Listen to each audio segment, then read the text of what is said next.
That's good. Good evening, Berkeley. Good evening. Defender. Power to the cinephiles out there. This is the 26th edition of the Berkeley Film and Video Festival. And it's like 26 years without eyelids, it feels like sometimes. This evening's program is, somebody laughed, is really unusual for us because we have such a great talent in this filmmaker, and plus he's sort of a dualistic talent. We started screening his work back in 2006 with a film called The Slanted Screen, a great documentary, and we screened that over at the Shattuck Cinemas. And he followed that up in 2009 with a great documentary called You Don't Know Jack, the Jack Sue story. I don't know if you remember Jack Sue from Barney Miller. Yeah. That dates you guys, okay? And, and he was really a character. It was a great documentary. Last year he graced our screen with America Needs a Racial Facial, which is a total departure from his work. It was almost, completely, with a youthful direction and with a rap music track to it, and really tight, fast, rapid editing. A real departure. And now, Defender, which is an incredible documentary. It really fits the criteria for local commentary, and it's multi-dimensional. It's actually a couple of films within a film, and you can be the judge. I wish he was here to present his film. He promised to come for a Q&A afterwards, so stick around. And so I think we should start. The title of the film is Defender by Jeff Adachi and Jim Choi. So thank you all for coming and supporting independent cinema. We really appreciate that support. We can't live without that. So let's see some Jeff Adachi. Thank you.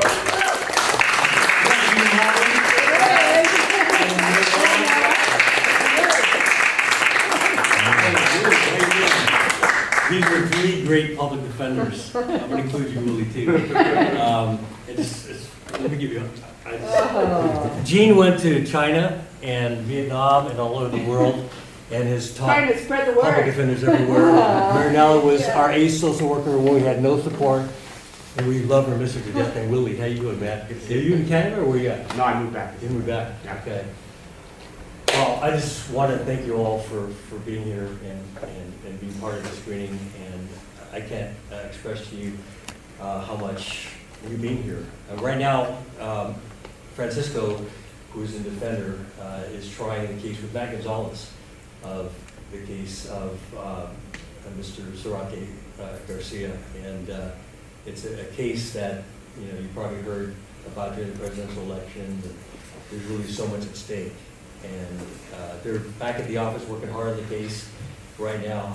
But I told them that the film was screening today, and I'm going to take all your positive energy. I want to thank you so much for My pleasure. Before you start, you did, and Mel and the whole crew here. on behalf of the Berkeley Video and Film Festival, we wanted to present you with the Grand Festival Award for your documentary.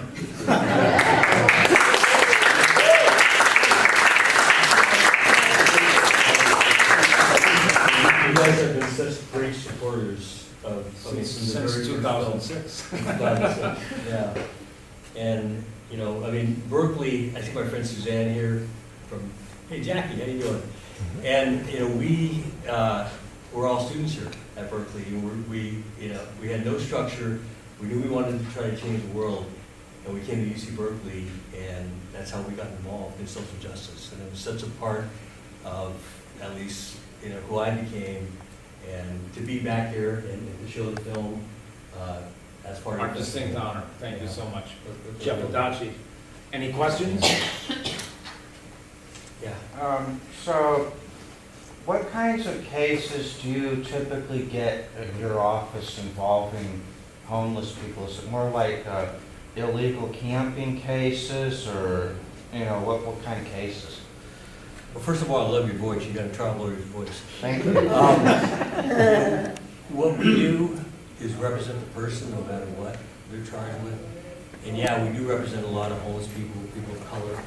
In San Francisco, the African-American population is less than 5%, yet 55% of our clients are African-American in San Francisco, you know, a so-called progressive city.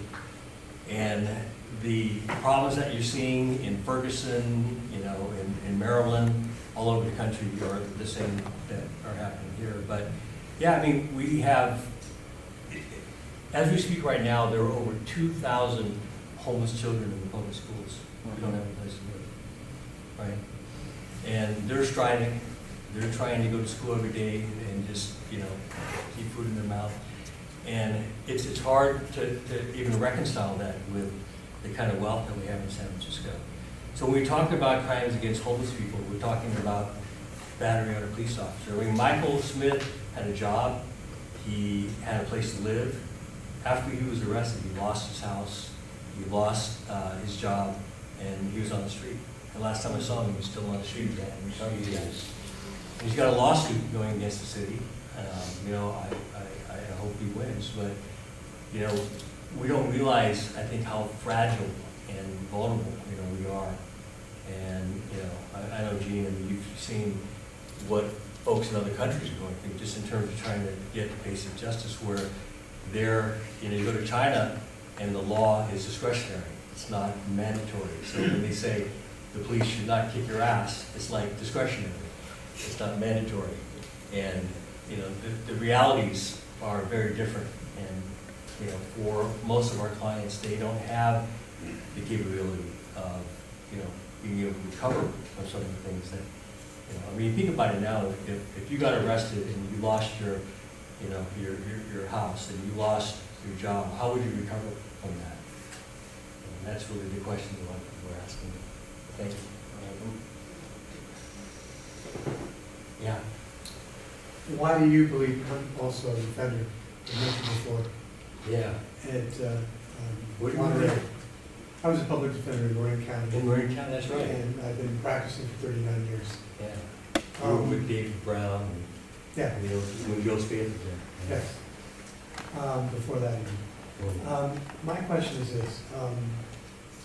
There are a bunch of, I was speaking about the Michael Smith case, and nowadays, lots of officers wear body worn cameras, and they know they're on, they turn them on, they wind up narrating the film themselves, stop resisting, stop resisting, stop resisting. What at bottom do you think is why the police officer community finds it so hard to adapt to de-escalation techniques instead of constantly expecting obedience to commands? I mean, they say power corrupts. I think that's partially true, but I think it's just also the training. Like, you know, their boss went on TV and said, these officers did nothing wrong.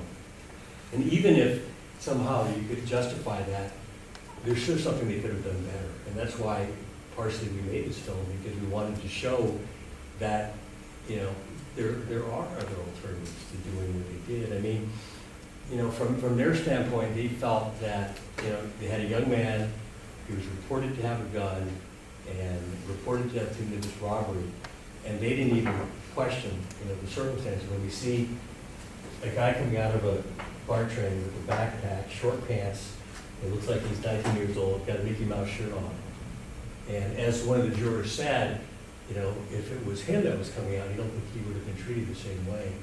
So you can debate that, you know, and part of the reason we shot it in cinema verite, which is the French style of shooting where you just let the story tell itself as opposed to somebody narrating it, is that we wanted to create really more an objective framing of it. I mean, obviously, it's made by the public defender, so you have to take that into consideration, but we wanted to show you sort of what, you know, objectively it might appear, and let you draw your own conclusions. I'm asking a kind of a broader question. Why are police agencies, police officers, police traditionally so opposed to using something less than force and violence as a first I see what you're saying, recourse? yeah. Why is it that, is it just macho culture? Is it just it's just been habit forming. I mean, I've noticed, for example, over my 39 years, that people used to get shot in the legs rather than have 12 bullets be shot through the heart. Cops are being trained differently, much more violently over the last 25 years, in my experience, and I'm wondering what animates that. Why isn't there more, gee, we can handle this by becoming better communicators. That we could de-escalate situations. We could try to treat with dignity the people we're interacting with. Why isn't that more of an argument that they accept? Yeah. I don't know if there are any police officers here, but I do see a shift. I do see, somewhat a change in behavior. Someone might say because of body cameras, others might say because of sort of what's happening in our society. But I think the bottom line is that you have policies which, require de-escalation, but you have to have accountability. And unless you have accountability and officers who are held responsible when they use too much force, you're not going to have a change in behavior. And it's the same thing you can say about your kids. If you don't set clear rules and you don't enforce the rules, then what difference will it make? So, yeah. Yes, back in the middle 60s, 1960s, there was a lot of police brutality in Oakland and other cities, and it gave rise to the Black Panther Party, Bobby Hutton, yeah. which was trying to expose this and mobilize the community to defend itself. And there were a lot of people in the community, in the larger community, who got involved and began to understand this because of the example of the Black Panther Party. And so there would be 5,000 people go down to the Alameda County Courthouse to demand that Huey P. Newton be set free. So that's an example. So there's a lot of people outside the black community that were taking up this issue. And so now we have this situation happening again with many people being brutalized, killed by the police, and particularly young black men. So how do we move? I don't want to put you on the spot, but how do we mobilize in the way that they did back then, or what is appropriate right now, so that other people feel that it's their issue, that these are our people that are being brutalized, and that we all need to really take a stand, and not just, it's not just somebody else's issue, it's our issue too.